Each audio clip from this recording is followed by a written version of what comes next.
In Psalm 16, verse 3, God said, "As for the saints that are in the earth, they are the excellent, in whom is all my delight."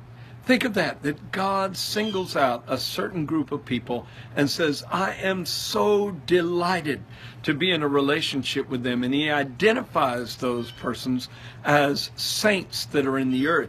How do you become a saint?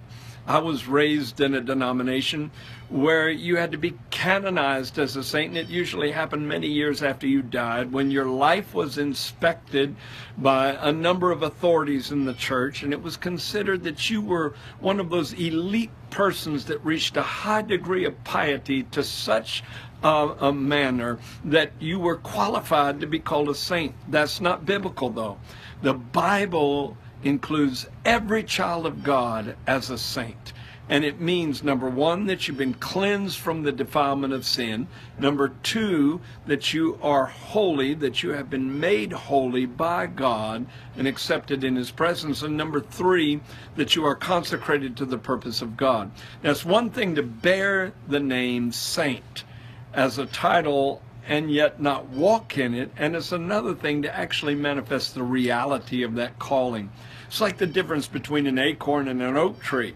I could point to an acorn in my hand and say, "This is an oak tree," but not really. Yes and no, because yes, it's an oak tree potentially, but it can't really come into that inheritance until it falls into the ground and dies. And in like manner, we must die to the world and die to self to really walk in this role of being a saint.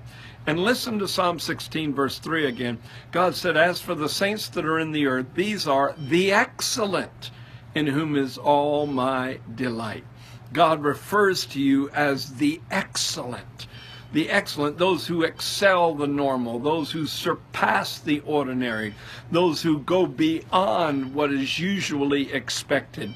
That's the way we should live. We should live as if every moment is breathing a worshipful response to the Creator who has made us in his image. I challenge you to fill that role. One of the best ways you can fill the role of being one of the excellent is to walk in the more excellent way. And we find that in 1 Corinthians 12 and 13. In 1 Corinthians 12, Paul describes all 9 gifts of the Holy Spirit, but then he says, "Yet I show unto you a more excellent way." And then in chapter 13, he describes the agape love of God, that overwhelming, unconditional, everlasting, undying, unfailing love that flows from God toward us. And when we begin to flow in that love, manifestly we become the excellent, because we are walking in that way that is more excellent in the sight of heaven. I challenge you to do it. Fill the role of being saints, fill the role of being the excellent, and God will be delighted in you.